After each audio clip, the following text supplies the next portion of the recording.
அன்பின் இரட்சகர் இயேசு கிறிஸ்துவின் நாமத்தில் வாழ்த்துக்கள். இந்த நாளிலும் எசேக்கியேல் தீர்க்கதரிசியின் புஸ்தகம் 35வது அதிகாரத்தை நாம் தியானிக்கப் போகிறோம். 15 வசனங்கள் கொண்ட இந்த அதிகாரத்தில் ஏதோமின் களிப்பும் கவிழ்ப்பும் என்கிற தலைப்பின் கீழாக எசேக்கியேல் இந்த செய்தியை எழுதியிருக்கிறதை நாம் பார்க்க முடியும். சேயீர் மலை ஏதோமுக்கு சொந்தமானது. அது யாக்கோபினுடைய அண்ணனான ஏசாவின் வழி மரபினர்கள் அந்த தேசத்திலே வாழ்ந்து வந்தார்கள். இவர்கள் இஸ்ரவேலருடன் நல்லுறவு கொண்டு விளங்கியதே இல்லை.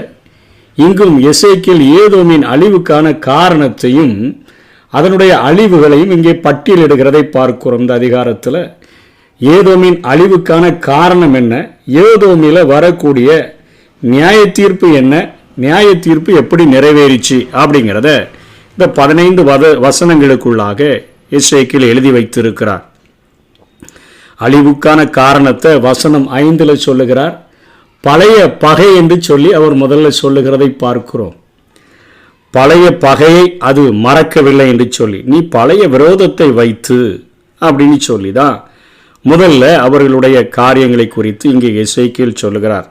சங்கீதம் 137:7 இவங்க அந்த கடைசியாக எருசலேம் அழிக்கப்பட்ட பொழுது, யூதா அழிக்கப்பட்ட பொழுது அவர்கள் என்ன செய்தபடியினால இந்த சங்கீதம் 37:7 பாபிலோன் ஆறுகள் அருகே உட்கார்ந்து சியோனை நினைத்து அழுதவர்கள் அங்கே ஒரு காரியத்தை சொல்லி ஜெபிக்கிறதை பார்க்கிறோம். கர்த்தாவே, எருசலேமின் நாளிலே ஏதோமின் புத்திரரை நினையும், அவர்கள் அதை இடித்து போடுங்கள், அஸ்திவாரம் மட்டும் இடித்து போடுங்கள் என்று சொன்னார்களே. அதாவது நம்ம சொல்லுவோமே, வெந்த புண்ணில் வெயில் பாய்ச்சுகிறது போல ஒரு காரியத்தை அவர்கள் அங்கே செய்கிறார்கள். இன்னொரு பழமொழி கூட சொல்லுவோம், ஏக ஜாலி எல்லாம் காலின்னு சொல்லுவோம். அப்படிதான் ஏதோமியருக்கு எருசலேம் அழிக்கப்படுகிறது, யூதா அழிக்கப்படுகிறத நினைக்கும் பொழுது இருதயத்தில் ஒரு ஆழமான பகை இருக்கிறபடினால முற்றிலும் அது கவிழ்க்கப்பட்டு போகட்டும் அப்படிங்கிற ஒரு பாவத்தை அவர்கள் செய்கிறத ஆண்டவர் பார்த்து கொண்டே இருக்கிறார். ஆகவே தான் ஏசாயா சொல்லும் பொழுதே, இவர்கள் அசீரியர்கள் வடக்கு இஸ்ரவேலை அழிக்கும் போது இதே காரியத்தை தான் செஞ்சாங்க. அதனால ஏசாயா 21:11-12 தூமாவின் பாரம், ஏதோமை குறிக்கக்கூடிய தூமா என்று சொல்லக்கூடிய வார்த்தையை பயன்படுத்துகிறார். இஸ்ரவேலர் அசீரியர் கைகளில் விழுந்தபோது ஏதோம் அங்கே கை கொட்டுது, அது அதனுடைய அழிவுக்கு காரணமாயிற்று என்பதை ஒபதியா தீர்க்கதரிசி ஏதோமியருடைய அழிவை பற்றி கூறும்போது, ஜாமக்காரர்கள் அந்த ஏசாயாவிலேயே கேட்குறாங்க, ஜாமக்காரன் இடத்துல டைம் என்ன அப்படின்னு கேட்கும்போது இரவும் பகலும் ஒருமித்து வருகிற காலம் என்று அவர்கள் அதற்கு அந்த ஜாமக்காரர்கள் பதில் சொல்லுகிறார்கள். ராக்காலமும் வருகிறது, விடியற்காலமும் வருகிறது. ஒன்று ராக்காலம்னு சொல்லணும், இல்லைன்னா விடியற்காலம்னு சொல்லணும். அங்கே ஆண்டவருடைய பிள்ளைகளுக்கு விரோதமாக, ஆண்டவருக்கு விரோதமாய் கிரியை செய்கிறவர்களுக்கு ராக்காலம் என்றும், ஆண்டவரை பின்பற்றுகிற தங்களுடைய ஜனங்களுக்கு விடியற்காலம் வருகிறது என்றும், யூதாவிற்கு விடியற்காலமும் ஏதோமியருக்கு ராக்காலமும் வருகிறது என்கிற காரியத்தை தான் அங்கே ஏசாயா வடக்கு இஸ்ரவேலிடத்தில் அவர்கள் அத்தனையான இப்படிப்பட்ட பழைய பகையை அவர்கள் நினைத்து செய்யும் பொழுது அங்கே தீர்ப்பு எழுதுகிறார். அதே போல தான் ஒபதியா ஒரே அதிகாரம்தான், அந்த அதிகாரத்தில் ஏதோமியருடைய அழிவை மாத்திரம் எழுதியிருக்கிறார். காரணம் பழைய பகை, பழைய விரோதத்தை வைத்திருக்கிறதை இங்கே ஆண்டவர் குறிப்பிட்டு ஏதோமின் அழிவுக்காக சொல்லுகிறார். இன்றைக்கு நம்ம இந்த உலகத்தில் வாழ்கிறோம். நிறைய நேரங்களில் நம்முடைய இருதயத்தில் அக்கிரமங்களை சேகரித்து வச்சுக்கிறோம். மனிதர்கள் நமக்கு செய்யக்கூடிய அநியாயங்கள், மனிதர்கள் நமக்கு செய்யக்கூடிய அநீதிகள், நமக்கு விரோதமாய் செய்யக்கூடிய கிரியைகள், காரியங்கள், இவைகள் எல்லாவற்றையும் மனசில் நம்ம சேர்த்து வச்சுட்டு நிறைய நேரங்களில் அவர்களுடைய அழிவின் பொழுது அத்தனையாக நம்ம அவர்களை தரை மட்டும் இடித்து போடுங்க, அஸ்திபாரம் மட்டும் இடித்து போடுங்கன்னு சங்கீதக்காரன் சொல்கிறாங்களே, அதே போல் எருசலேம் அழிவின் போது அப்படி கத்தியிருக்கிறாங்க.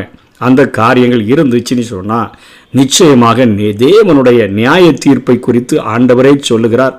3ஆம் வசனம் 4ஆம் வசனத்தில், இதோ நான் உனக்கு எதிராக வந்து என் கையை உனக்கு எதிராக நீட்டி உன்னை பாலும் அவாந்திரமாக்குவேன், உன் பட்டணங்களை வனாந்திரமாக்கி போடுவேன் என்று சொல்லுகிறார்.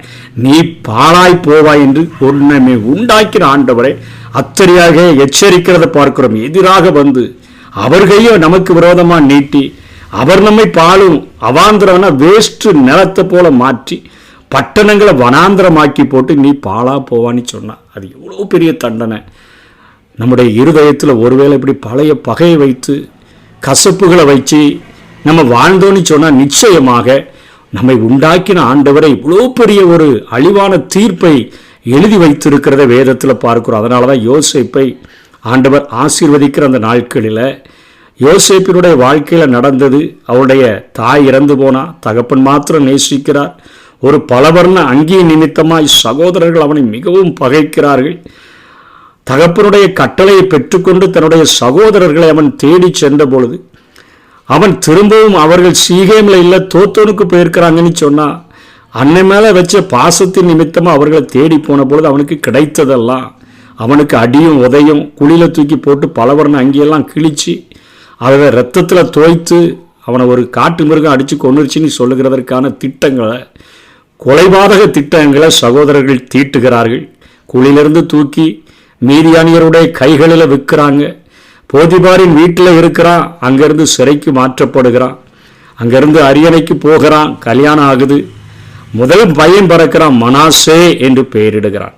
தகப்பன் வீட்டினுடைய வருத்தங்களை எல்லாம் கர்த்தர் எனக்கு மறக்க செய்தார். எத்தனையோ துரோகம் நினச்சி பார்த்தா, அண்ணன்மார்களால் செய்யப்பட்ட துரோகங்கள், போத்திபாரின் மனைவியினால் செய்யப்பட்ட துரோகங்கள், அங்கே சிறைச்சாலையில் கிடக்கும் பொழுது ஒருவன் நினைத்து பார்ப்பான் என்று சொல்லி அவனுக்கு தீர்க்க தரிசனம் சொன்னோம், அவன் கூட நினைக்காம போயிட்டான். எல்லா விதமான காரியங்களையும், என் தகப்பன் வீட்டின் வருத்தங்களை, அந்த பழைய பகையை ஆண்டவர் எனக்கு மறக்க செய்தார் என்று சொல்லி மனாசேனி பேர் வைத்தது மாத்திரமல்ல, அவர்கள் 2-2.5 வருடங்கள் இவன் அரியணையில் ஏறி கடந்து வந்த பொழுது 30 வயதான பொழுது எகிப்தின் அதிபதியாக மாற்றப்பட்ட அவன் தன்னுடைய சகோதரர்களை பார்க்கும் பொழுது ஜீவரட்சணை செய்யும்படிக்காகத்தான் கர்த்தர் என்னை உங்களுக்கு முன்னே அனுப்பினார் என்று சொல்லுகிறதை பார்க்கிறோம். அதை ஆண்டவர் பார்த்து அத்தனையாய் சந்தோஷப்படக்கூடியவராக இருக்கிறார். பழைய பகையை அவன் மறந்தபடினால கர்த்தர் அவனை ஆசீர்வதித்ததை நாம் பார்க்கிறோம். அவனுடைய சாவுக்காக 70 நாட்கள் தேசத்தில் துக்கம் கொண்டாடுகிற அந்த காரியங்கள் எல்லாம் அவனுடைய வாழ்க்கையில் நம்ம நடந்ததை நாம் பார்க்கிறோம். அதனைத் தொடர்ந்து 2வது இவர்கள் செய்கிற பாவம் என்ன அப்படின்னு சொல்லி நம்ம பார்த்தோம். அப்படின்னு சொன்னால், அவர்கள் திரும்ப யூதரினுடைய ஆபத்தில் தங்கள் வாளையும் அவர்கள் உருவக்கூடியவர்களாய் இருந்தார்கள். யூதர்களினுடைய ஆபத்தில் தங்களுடைய வாளையே அவர்கள் உருவக்கூடியவர்களாக இருந்தார்கள். வசனம் 5 பார்க்கிறோம். கிமு 586 ஆண்டு வீழ்ச்சியின் போது அவர்கள் அப்படி செய்கிறாங்க. இஸ்ரவேலின் எல்லைகளை தன்னுடைய எல்லையாக மாற்ற முயற்சிக்கிறாங்க. வசனம் 10-11 2 ஜாதிகளும் 2 தேசங்களும் கர்த்தர் வசமாக இருந்தோன்னா, வடக்கு இஸ்ரவேலும் யூதாவும் கர்த்தர் தன்னுடைய கண்ட்ரோலில் வச்சிருக்கிறார், அவருடைய தேசம் அது, நான் அவைகளை சுதந்திரித்துக் கொள்வேன் என்று நீ சொல்லுகிறபடியினால நீ அவர்கள் மேல் வைத்த வர்மத்தினால் செய்த உன் கோபத்துக்கு தக்கதாகவும் உன் பொறாமைக்கு தக்கதாகவும் நான் செய்வேன், உனக்கு விரோதமாய் வருகிறேன் என்று ஆண்டவர் சொல்லுகிறார். 4ஆம் வசனத்தில் இஸ்ரவேலின் வீழ்ச்சியில் அவர்கள் அத்தனையாய் கழிக்கிறார்கள், சந்தோஷப்படுறாங்க. பாழாய் போனதைக் கண்டு மகிழ்ந்தாய் என்று 15ஆம் வசனத்தில் சொல்றார். இஸ்ரவேலின் மலைகள் பாழாக்கப்பட்டு எங்களுக்கு இரையா கொடுக்கப்பட்டுச்சு, உங்கள் வாயினாலே எனக்கு விரோதமாக பெருமை பாராட்டி எனக்கு விரோதமாக உங்கள் வார்த்தைகளை பெருக பண்ணினீர்கள் என்று ஆண்டவர் சொல்லிட்டு பாழாய் போனதை கண்டு நீ மகிழ்ந்தபடியினால. ஒபேதியா சொல்லும்போது சொல்லுகிறார், அவங்க என்ன செஞ்சிருக்கிறாங்க. ஒபேதியா 1ஆம் அதிகாரம் 14ஆம் வசனத்தில் இவங்க ஓடி வர்றாங்க. 11ஆம் வசனத்திலிருந்து, எருசலேமை அழிக்க வந்த அந்த நாடுகளில் ஒருவனைப் போல நீ இருந்தாய், உன் சகோதரன் அந்நியர் வசமான நாளில் பிரியத்தோടെ பாராமல் அவர்கள் நிமித்தம் சந்தோஷப்படாமல் அவர்கள் நெருக்கப்படுகிற நாளில் பெருமை பேசாமலும் இருக்க வேண்டியதா இருந்தது. உன் சகோதரனை தானப்பா இவ்வளோ வேதனைப்படுறான, நீ அதை அவன் வேதனையை பிரியத்தோட பார்க்காம அவன் நிமித்தம் சந்தோஷப்படாம நெருக்கப்படுகிற நாளில் பெருமை பேசாம நீ இருந்திருக்கணும். நீ அவர்களுடைய வாசலுக்குள்ள பிரவேசிக்காம இருந்திருக்கணும். அனுபவிக்கிற தீங்கை பிரியத்தோட பாராம இருந்திருக்கணும். அவர்கள் ஆபத்து நாள்களில் அவர்களுடைய ஆஸ்திகளில் கைபோடாமல் இருந்திருக்கணும். 14ஆம் வசனத்தில் அவர்களில் தப்பி ஓடி வந்தவர்களை சங்கரிக்கும்படிக்கு வழி சந்துகளில் நின்று கொண்டு சங்கரிச்சு இருக்கிறாங்க. அப்படிப்பட்ட காரியத்தை நீ செய்யாம இருந்திருக்கணும். இக்கட்டு நாளில் அவர்களில் மீதியானவர்களை காட்டி கொடுக்காம நீ இருக்க வேண்டியதா இருந்தது. ஆனால் நீ செய்தபடியே உனக்கு செய்யப்படும், உன் செய்கையின் பலன் உன் தலையின் மேல் திரும்பும் என்று சொல்லி அங்கே ஓபதியாவில் 11 15 வரை இவைகளை பார்க்கிறோம். ஆகவே இங்கே ஆண்டவர் எசேக்கியேல்ல பட்டணம் பாழாய் போகும் என்று 3ஆம் வசனத்திலும் 4ஆம் வசனத்திலும், இரத்தத்தால் தேசம் நிறையும் என்று 5 8 வரையிலும், பூமியெல்லாம் மகிழும் பொழுது ஏதோ அழிவுறும் என்று சொல்லி 9, 14, 15 இது 1000 ஆண்டு ஆட்சியின் போது முழுமையாய் நிறைவேறும். ஆனால் அன்று பாபிலோனுக்கு அடிமையாகி அது நினைச்சது பாபிலோனுக்கு சப்போர்ட் பண்ணா நமக்கு ஒன்றும் நடக்காதுன்னு சொல்லி பாபிலோனே அவர்களை அடிமைப்படுத்தி பின்பாக இஸ்ரவேல் தேசமானது 70 வருடங்கள் விடுதலை பெற்றுச்சு. ஆனால் இவங்க மேதிய பெர்சியாவினுடைய அந்த நாட்களிலும் கூட அவர்களுடைய ஆட்சிக்கு உட்படுத்தப்பட்டு அவர்கள் காணப்பட்டாங்க. இறுதியில் ஹாஸ்மோனியா ஆட்சியாளர்களில் ஒருவனாகிய ஜான் கிர்கானஸ் என்று சொல்லக்கூடியவன் அவர்களை யூத மதத்தை தழுவும்படி அவர்களை கட்டாயப்படுத்தினா. தற்காலத்தில் இது அழிவுற்று விளங்குகிறது. தேவன் தமது மக்களுக்காக பழிவாங்க தவறுகிறதில்லை. ஆகவே ஆண்டவருடைய பிள்ளைக்கு விரோதமாக பழைய பகையை வைத்து கொண்டு அவர்களுக்கு விரோதமாக அவர்களுடைய துன்பத்தில் அவர்கள் நியாய தண்டனை அனுபவிக்கும் போது ஆக்கினை தண்டனை தான் அனுபவிக்கிறாங்கன்னு சொல்லி அவ்வளவு சந்தோஷப்பட்டு அவ்வளவு குதி போடாமல் நீ இருக்கணும்.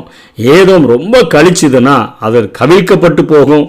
ஆகவே நம்முடைய வாழ்க்கையில் மற்றவர்களுடைய துன்பத்தில் குறிப்பாக ஆண்டவருடைய பிள்ளைகளை ஆண்டவர் சீர்படுத்தும்படியாக தண்டிக்கும் பொழுது அதில் மகிழ்வுறாமல் இருந்து கொண்டு பழைய பகையை இருதயத்தில் சேர்த்து வைக்காமல், அதாவது யாதொரு கசப்பான வேறு முளைத்தெலும்பி கலக்கம் உண்டாக்காதபடி இருதயத்தை தேவ அன்பினால் நிரப்பினவர்களாக, ஆயுதத்தை எடுக்காதவர்களாக, அடுத்தவங்க எல்லைகளின் மேலே அவர்களுடைய சொத்துக்களின் மேலே அவர்களுடைய இடங்களின் மேலே ஆசைப்படாமல் இருந்தோன்னு சொன்னால் அவர்களுடைய வீழ்ச்சியில் கழித்து சந்தோஷப்படாமல் பாழாய் போனதை கண்டு மகிழாமல் இருந்தோன்னு சொன்னால் இந்த பூமியில் ஆண்டவரால் நம்ம பழிவாங்கப்படாமல் இருப்போம். இல்லைன்னா அவர் நமக்கு விரோதமாக வந்து தமது கையை நமக்கு விரோதமாக நீட்டி அவரே நம்மை உண்டாக்கின ஆண்டவரே நீ பாழாய் போவா என்று சபிக்கக்கூடும்.